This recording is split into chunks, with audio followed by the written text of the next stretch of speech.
tu sors de là, tu sors avec une nouvelle ressource, une nouvelle outil que tu n'as probablement jamais eu dans ta vie, c'est de la visibilité. Qui est genre, en ce moment, tu sais, je regarde des entrevues, tu sais, des gens les plus influents au monde, puis ils n'arrêtent pas de dire, pour reste, si tu veux être l'homme le plus puissant au monde, il faut juste que tout le monde te regarde. La visibilité est une des affaires qui vaut le plus cher maintenant, tu sais. C'est pourquoi tu payes 35 000 $ pour mettre un billboard pour que les gens le voient. Fait que je me disais, tu sors de là avec une nice visibilité. Est-ce que c'est rendu genre un outil, tu es comme, OK, je vais utiliser ça comme, je vais m'approprier ça puis je vais l'utiliser à mon avantage, ou tu dis, c'est rendu un fardeau, c'est pas ça que je voulais? Un peu des deux. Un peu des deux. Au début, c'est étourdissant, man, parce que c'est pas comme si justement tu payes 35 000 $ pour un billboard, puis le monde te fait, hey, t'es le gars du billboard. Tu fais, ben oui, man, je suis le gars du billboard, j'ai payé 35 000 $ pour le billboard. Mais nous autres, on savait pas, on était la première année en Dodé, il faut se rappeler ça, parce que nous autres, on savait pas, man, ce que ça allait faire. Des personnes qui avaient fait OD, qui étaient super connues, il n'y en avait pas vraiment. Il y avait Andréane Marquis peut-être, parce qu'elle a fait une compagnie après, puis mais il n'y avait pas ça, tu sais. Puis nous, quand on est sortis, moi, je m'étais dit, tu sais, Instagram, c'était pas encore ce que c'était maintenant, là. Tu sais, je m'étais dit, si, man, j'ai pas, man, 12 000 abonnés, ça, c'est beaucoup d'abonnés. Finalement, on est sorti de là, man. Je pense que dans le plus haut, j'ai monté à 135 000. C'est du monde. Tu sais, man, puis à ce moment-là, c'était un peu la folie, là. Puis tu sais pas quoi faire avec ça, parce que là, le monde t'écrit, j'aimerais ça que tu parles de mes affaires. Puis là, c'est comme, au début, OK, man, je vais parler de tes affaires pour 500$. Puis là, tu réalises, man, que 500$, c'est rien, là. C'est pas ça que ça vaut pas en tout. Puis là, après ça, t'as ça. Puis là, d'un côté, c'est comme, OK, mais là, ça me prend une agence pour être capable de vendre cette affaire-là. Mais en même temps, tu veux pas non plus embarquer dans une agence, une grosse affaire pour faire des trucs que ça te tente pas de faire. Puis là, man, tout ça, c'est de l'ajustement, tu sais. Puis bref, après ça, rapidement, tu fais de l'argent rapidement. Tu fais de l'argent vite avec ça, sauf que tu fais des affaires qui te représentent pas vraiment. Là, un peu vide. Un peu vide. Tu fais, tu sais... en tout cas, j'ai fait une couple d'affaires que je referais plus aujourd'hui, là, mettons. Mais après ça, une fois que j'ai compris, mettons, OK, non, t'as peu. Là, on fait faire de l'argent avec un compte Instagram comme ça, on fait faire de l'argent à d'autres compagnies. Fait que comment est-ce qu'on fait pour en faire à nous, tu sais, dans le fond? Pour que ce que tu parles, ce soit quelque chose, premièrement, qui te tienne à cœur, mais deuxièmement, qui te revienne directement sur le long terme, tu sais. Puis ce que j'ai réalisé avec le temps, c'est que les gens s'attachent beaucoup plus aux choses que tu parles si c'est tes choses à toi, tu sais. Parler d'un... Ou si c'est des longs partenariats, des choses qui font partie de ton quotidien, là, tu sais. Fait que, mettons, moi, il y a des fois, j'ai fait des pubs pour des maillots de bain, mais des maillots short, là, tu sais. J'en porte, là, mais tu sais... C'est pas plus, là, c'est pas un amour. Tu sais, j'ai mes maillots short Speedo, dans le fond, que j'avais quand je nageais. J'ai encore les mêmes. Puis là, je comprends que des fois, que c'est une façon de faire de la pub, puis que je suis quand même en shape, puis je suis intéressant pour une compagnie de maillots de bain, mettons, mais pour moi... ça veut pas rien dire, là, tu sais. Fait que c'est ça. Puis quand j'ai réalisé ça, puis dans le même moment, je parlais à Dom, on écoutait beaucoup de podcasts, lui puis moi, puis on a juste fait, hey man, tu sais, j'ai une belle visibilité. Tandis qu'on parte de quoi ensemble, tu sais. Puis lui, je sais pas qui a proposé à qui, mais on pense quand même la même chose tout le temps, là. Fait que on fait OK, man, let's go. Puis finalement, 2 semaines après, on partait le Sans Fil podcast. Puis là, je parlais de ça, tu sais. Là, ma visibilité allait vers ça. Puis là, man, là, ça a tout changé. Mais avant qu'on parle du podcast, tu as eu Vegan, mais pas plate. T'as-tu créé ça rapidement après OD? Ça s'est passé... Jesse et moi, on s'est fait approcher par Pratico-Pratique pour un livre de recettes. Ah, je savais pas. Pratico-Pratique, c'est une édition. Ouais, c'est une maison d'édition. Okay. Nos livres ont été publiés là, mais tous les livres, mettons que tu vois à sortie du IGA ou du métro, là, c'est tous leurs livres à eux. Là, OK.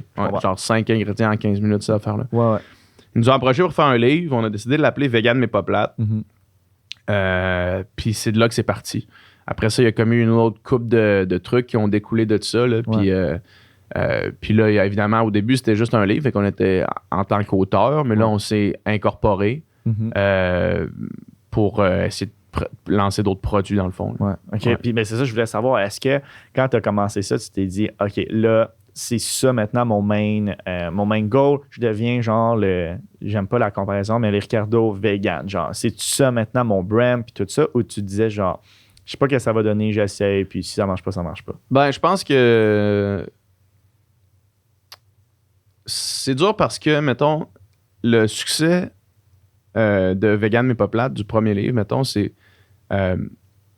a été vraiment étincelant, notamment par le fait qu'on sortait d'Occupation Double. Ouais.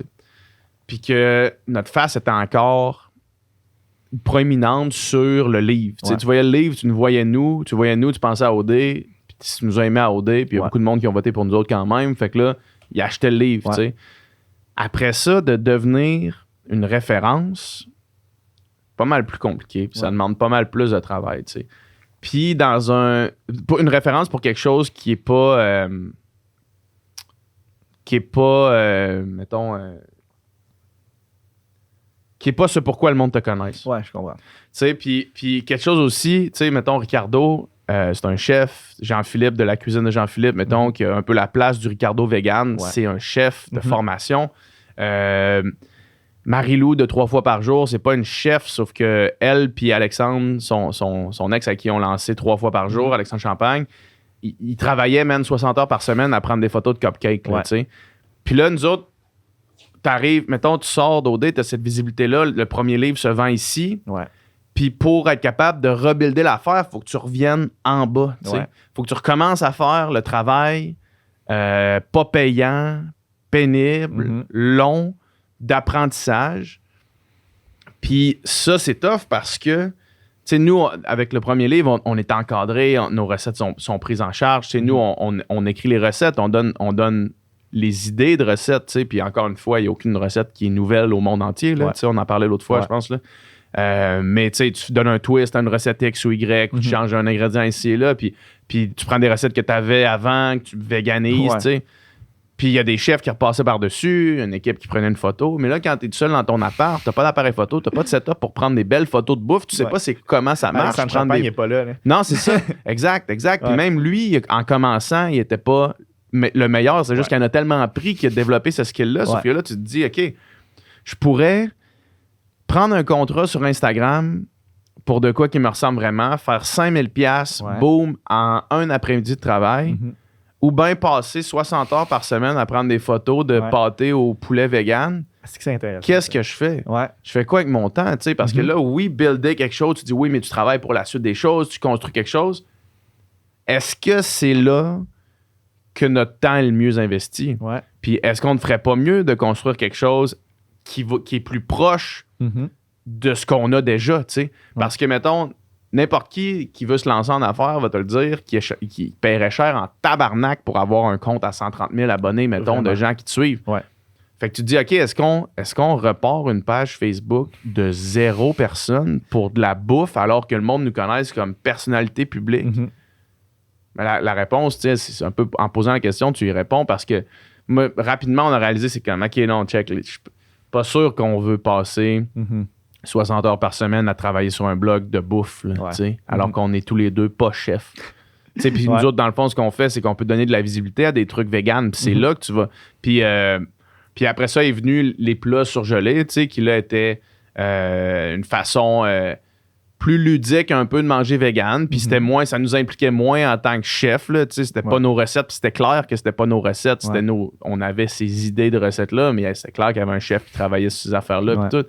Puis là, c'était plus un genre de « Hey, vous voulez être vegan? Ben, voici comment c'est facile puis simple. » Puis ça, c'était beaucoup plus représentatif de ce que nous, on était. Fait que, tu sais, c'est ça. C'est un peu là que ça s'est passé. Là. Puis, est-ce que tu es encore impliqué ou t'es parti? Non, y a-t-il une raison à un moment donné? Parce que, tu sais, et là, c'est zéro une question de genre drama à l'autre. Là, c'est vraiment une question de genre business partner. Qu'est-ce qui se passe à un moment donné dans une entreprise? Ben... Je pense que si c'était à refaire, si on n'avait pas été en couple, je pense pas qu'on aurait été des partenaires de business, là, moi, là, de toute façon. Fait qu'on travaillait pas du tout de la même façon. Puis on n'avait pas la même vision de qu'est-ce qu'on voulait que ce soit. Fait que moi, à un moment donné, j'ai juste fait, OK, non, là, ça va faire. Là. Ouais, je comprends. Puis est-ce que pendant que tu faisais ça, tu étais déjà en train de partir des podcasts ou ça, c'est arrivé après? Non, les podcasts sont arrivés avant. OK. OK. Ouais. Le Sans Filtre podcast, on l'a starté avant ou simultanément dans le même bout. Là. OK. Ouais, on a starté ça. Ou peut-être même que le projet du livre était avant, je me rappelle plus, mais c'était dans le même bout. Fait que le podcast roulait pendant ce temps-là. OK. On n'avait pas encore, au début, on n'avait pas encore le studio. Ouais. Tu faisais ça où? On faisait ça dans ma cuisine. OK. Ouais. Puis ça, c'est une question que je trouvais intéressante pour les gens qui veulent se starter un podcast. Souvent, ils sont comment? J'ai pas de place où aller ou j'ai pas le budget pour venir, on va dire, au studio SF. Mm-hmm. Je veux pas le faire en podcast parce que je veux pas inviter du monde chez nous. Ouais. Genre, est-ce que ça te dérangeait au début ou non? Ben, c'est sûr que c'était jamais optimal. Là, Ouais. Mais s'il y a une affaire, man, puis souvent, je reviens souvent à ça, là.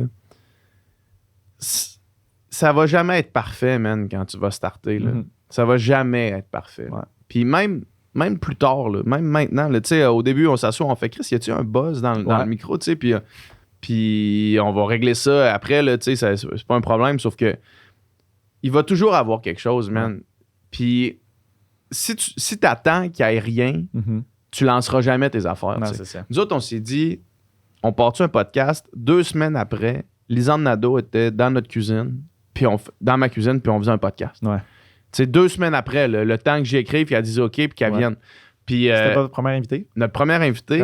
Puis on s'est dit, ça va avoir été un de nos meilleurs moves encore à ce jour. Là, on s'est dit, on va prendre les 2 invités, man, les plus loin du monde entier pour que le monde qui nous écoute fasse genre, on va commencer avec un gros blockbuster, Lisanne, on sait que ça va pogner. Ouais. Puis après ça, Gabriel Nadeau-Dubois, man. Pour parler pendant 1h45 de politique, puis de l'indépendance du Québec, là, tu sais. C'est hot.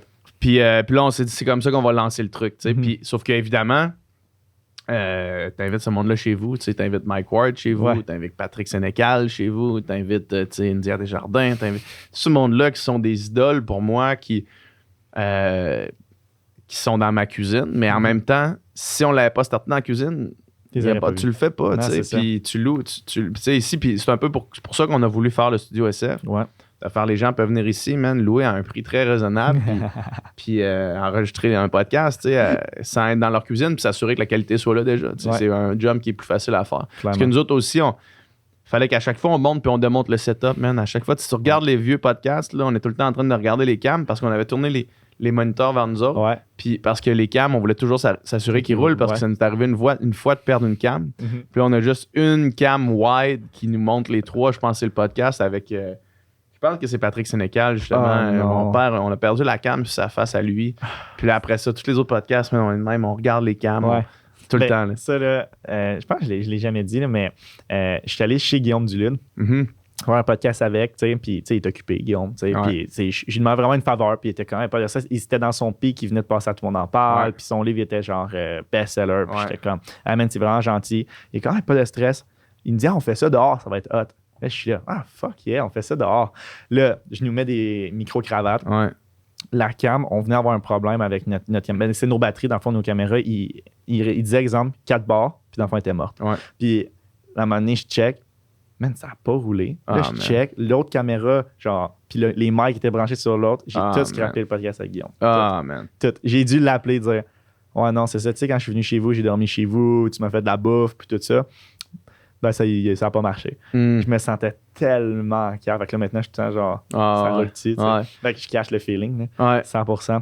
Ouais. Puis là, après ça. En plus, connaissant Guillaume, il a dû faire, c'est correct. Mais en plus, parce que Guillaume, il me dit tout le temps, moi, je sais pas, je suis proche d'une caméra, il y a quelque chose qui chie. Ah ouais. Ouais. Puis là, j'ai dit comme, je pense que c'est ton karma, man. J'ai mis ça sur lui, j'étais genre, c'est ton karma, man.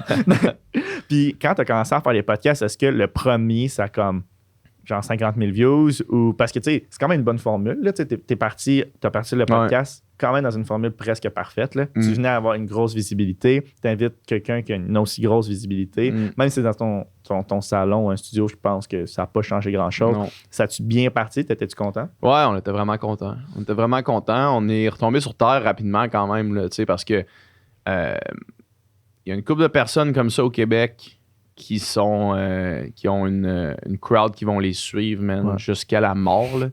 Lisanne Nadeau, ça en est une. Ouais. Puis c'est tout à son honneur parce que c'est une crowd qu'elle a buildé, man, sur une fucking longue période de temps avec du travail constant et acharné. Là. c'est pas tout le monde qui est prêt à faire ça. Là, beaucoup de monde qui voudrait sa tribune, qui se demande pourquoi elle l'a, mais qui comprennent pas pourquoi elle l'a. Mais bref, après ça, on a reçu Gabriel Nadeau-Dubois. Puis tu sais, il y avait du monde qui était abonné à la chaîne, qui ont cliqué. Puis là, c'est dur de voir. Nous autres, on savait pas encore exactement comment calculer les stats, comment comprendre les statistiques. Fait qu'on a vu beaucoup de vues sur le podcast de Gabriel. On a fait Chris, man, on est parti. Mais ce qu'on n'avait pas compris, c'est que le monde qui avait écouté le podcast de Lisande clique là-dessus. Ils font c'est qui ça? Ils cliquent dessus, ils voient que c'est un politicien, ils font fuck off. Les filles de 15 ans, ils n'en ont rien à calisser. Fait que là, nous autres, on avait vu le deuxième podcast, c'est comme good. Sauf que là, le troisième podcast qu'on sort, je me rappelle plus avec qui c'était. Je pense que c'était Roselyne Filion. Okay. Je pense, parce qu'on voulait dire, hey, on reçoit aussi des sportifs, je pense, ou que Roselyne était dans ce coin-là, en tout cas. Puis là, on a fait genre, oh, OK. Comme là, ça va être plus ça, nos écoutes. Ouais, c'est ça, ça a tombé à un niveau un peu plus normal. Puis à ce moment-là, en plus, c'est que là, on avait annoncé le podcast, sauf que ce n'était que YouTube parce qu'on avait mis en ligne sur Balado, mais le monde ne le trouve pas. Puis à ce moment-là, il faut se reculer de 3 ans, man. La culture podcast au Québec n'était pas la même chose. Là. Le monde ne savait pas c'était quoi Balado ou Spotify pour des podcasts, ça n'existait pas. Là, ou ça existait, mais il fallait que tu écoutes des podcasts américains pour savoir c'est quoi. Là, puis, ou sous-écoute. Puis, fait que là, puis en plus sur YouTube, c'est ça le problème, puis ça, on le vit encore aujourd'hui, c'est que ça varie tellement selon le nom de l'invité, parce que c'est vraiment, tu sais, YouTube, c'est encore sur les codes de clickbait et tout, là, tu sais. Sauf que là, ce qu'on a réalisé, c'est que, OK, il y a du travail à faire, man. Puis ce qu'on s'était dit, c'est à chaque semaine, on va sortir un podcast. Puis à chaque semaine, on en a sorti un, puis on a continué à avoir les chiffres progressivement augmentés. La moyenne sur YouTube, mettons, une fois que tu prends la moyenne, c'est sûr que c'est tough parce que des fois, tu vas avoir un 100 000 à cause que tu parles d'un sujet. Ouais, c'est ça. Sauf que la moyenne augmente tout le temps. Puis les écoutes audio, ça, c'est le meilleur marqueur là, parce que tu vois vraiment la crowd qui augmente progressivement. Puis on a vu ça pendant la première année. Puis on n'a jamais remis en question là, est-ce qu'on le fait une fois par semaine? Est-ce qu'on le continue? On l'a juste continué. Puis est-ce qu'au début, tu le traitais vraiment comme une entreprise de comme, OK, là, c'est notre brand, on bâtit ça, ou c'était juste comme, OK, ce projet-là, j'espère qu'il grossit parce qu'il est hot. Puis est-ce qu'à un moment donné, puis est-ce que vous faisiez de l'argent avec ça au début? Parce que, tu sais, tu te dis, Char d'OD, là, t'avais quand même ton nom, tu sais, que tu étais capable de pogner des bons sponsorships, tu sais, sur ton Instagram. Mais si, exemple, t'avais pas ça, qu'est-ce que t'aurais fait? T'sais? J'aurais été baisé. Ça aurait pas baisé. Moi, je suis sorti de l'école. Tu sais, je te l'ai dit, je mettais tout dans la notation. Là. Moi, je suis sorti de l'école avec 25 000 de dette d'études. L'enfer. Ben, puis de dette, pas juste d'études, mais en fait de dette que j'ai accumulée pendant mes études. Parce que mes parents payaient le premier bac. Puis après ça, tu payes pour toi. Fait que la maîtrise, c'est toi. Puis c'est ça la règle chez nous, mettons. Là. Puis j'ai été super privilégié que ce soit ça la règle parce que je suis conscient que c'est pas du tout le cas pour tout le monde. Sauf que, tu sais, ils payaient pas mon appart, ils payaient pas mon char, ils payaient pas ma bouffe, ils payaient pas. Puis moi, je pouvais pas travailler. Fait que je suis sorti de l'école avec 25 000 en dette. Mais comment tu faisais pour payer tes affaires? Si, exemple, tu travaillais pas, juste des marges? Des marges de crédit. Non, c'est 25 000 de marge. OK, que genre, tu rembourses pas le mois prochain, puis ça commence les intérêts, puis c'est plus drôle. Là. Tu rembourses pas, même en prenant un job de barista en sortant de l'université. Là. Fait que, puis en plus, c'est ça, c'est que... Ouais, c'est beaucoup de marge pour quelqu'un qui a un job, pour quelqu'un qui est dans la littérature. Là, c'est ça. C'est pas comme si j'arrive à zéro après l'école puis je peux commencer tranquillement les échelons. Là, fait que quand je suis sorti d'OD, je mettais beaucoup de thinking sur gagner OD. Je me disais que si je gagne OD, c'est correct, ma dette, c'est plus grand-chose. Là, finalement, on est passé proche, mais on n'a pas gagné. Puis, fait que là, je sors de là, pas une scène. J'imagine juste comme le fait d'essayer de gagner, de pas gagner ses poches, puis après ça, t'es là, fuck, j'ai encore 25 000 de non, man, je te dis, je suis retombé. Déception, non, je te dis, puis après ça, ça a été juste comme, pendant, là, man, j'ai jamais parlé de ça. Pendant, man, ma première année après OD, là, je faisais une façade, là, mais à chaque soir, j'y pensais. Là. OK, ouais. J'étais comme, hey man, qu'est-ce que je fais? Parce qu'en même temps, je sais pas, j'avais une fausse conception que fallait que j'aille l'air d'être correct. Là, t'sais. Parce que si t'as pas l'air d'être correct, le monde font comme, ce gars-là, il est dans la sauce. Là, t'sais. Fait que c'est comme fake it till you make it. Fait que là, c'est genre, OK, man, je vais faire telle affaire, tel voyage, telle affaire. Puis finalement... OK, tu continues à dépenser de l'argent comme... Non, mais là, mon plan, c'était de dire, OK, check, le 25 000, il se rembourse à chaque 2 semaines. J'avais comme un plan avec avant de partir à OD, j'avais buildé ce plan-là avec mon planificateur financier de faire comment qu'on rembourse ça dans les prochains temps. Puis, fait que, tu sais, je savais qu'à chaque 2 semaines, il allait avoir de l'argent qui allait partir. Fait que moi, ce que je m'étais dit, c'est arrive à 0, man, dans le fond. Là. Arrive à 0 à la fin du mois. Puis, ce sera ça de gagner parce que tu vas rembourser des dettes. Fait que ça veut dire que tu es dans le plus. Tu sais. Puis là, je prenais des contrats, man, pour ça. Je prenais des contrats pour arriver à 0, man. Puis le podcast, ça n'a jamais été genre, hey, on va faire de l'argent avec ça. Là. On avait. Mais l'affaire, c'est qu'il fallait pas dépenser. Non, c'est ça. Il fallait pas dépenser pour ça. Fait qu'on avait une cam. Dom avait une cam. J'empruntais la cam de Jesse au début pour ça. Il y avait des SM58, les micros SM58. Dom, il y avait ça parce qu'il faisait de la tournée. OK. Puis là, il amenait ça à l'appart. On se pluguait ça. Puis tu sais, au début, c'était vraiment pas un revenu, puis on n'y pensait même pas. Puis même après ça, tu sais, il faut que tu en ailles en tabarnak des écoutes sur YouTube pour faire de l'argent, tu sais. Puis on n'en fait pas tant que ça, même encore à ce jour. Fait que non, c'est ça. Puis ça a tout changé quand le livre est sorti. Quand le premier livre est sorti, ça a tout changé. Parce que il a été plusieurs fois best-seller. Puis quand j'ai reçu le premier chèque de ça, j'ai fait « Oh! Nice. Ouais. Puis là, ça m'a fait respirer plus un peu, mais ça coordonnait un petit peu avec le temps où est-ce qu'on s'est fait approcher la première fois par Terrien CPA. Ouais. Je pense qu'ils sont tellement connus dans le monde du podcast. Ouais, mais parce qu'ils ont commandité Mike souvent, longtemps. Puis là, quand on a eu ça, on a fait « Ah, Chris, OK, cool. » Puis là, moi, je m'étais informé que, mettons, aux États-Unis, c'est entre 20 et 25 piastres de CPM par 1000 écoutes, mettons, que tu charges. Fait que là, on a fait « OK, man », on a commencé à charger selon ce prix-là. Ouais. Puis une fois qu'on en a fait un, il y a des compagnies qui ont fait « Chris, eux autres, ils font de la pub, puis du monde qui écoutait notre podcast. On fait hey, moi aussi, j'aimerais ça embarquer. Puis là, de fil en aiguille, comme ça, on a buildé un réseau de commanditaires qui reviennent encore à ce jour. Tu sais, Terrien, on a parlé d'eux dernièrement sur le podcast. Genre Polysleep, ça fait longtemps qu'ils sont avec nous autres. Wilder Harrier, tu sais, c'est toutes des affaires qui reviennent. Tous ces brands-là, je vais te recevoir un chèque, moi. Ah, man, Merci beaucoup d'avoir écouté mon podcast. N'oubliez pas d'aller voir le site web de hxn.media. On est une compagnie de production vidéo québécoise. On est situé à Montréal, mais on fait des vidéos partout au Québec. Si votre entreprise a besoin de vidéos, n'hésitez pas à nous contacter. Merci.